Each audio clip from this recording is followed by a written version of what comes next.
ঈদের টানা 9 দিনের ছুটি শেষে আগামীকাল রবিবার থেকে সরকারি অফিস, উচ্চ ও নিম্ন আদালত এবং ব্যাংক ও আর্থিক প্রতিষ্ঠানগুলো খুলছে।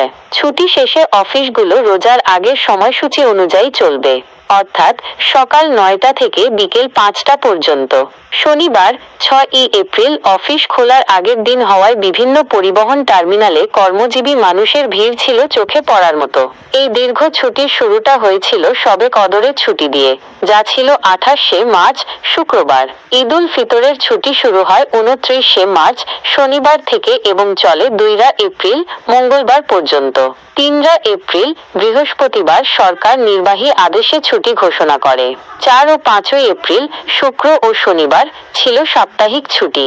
রমজান মাসে অফিসের সময়সূচি ছিল সকাল 9টা থেকে বিকেল 3:30টা পর্যন্ত।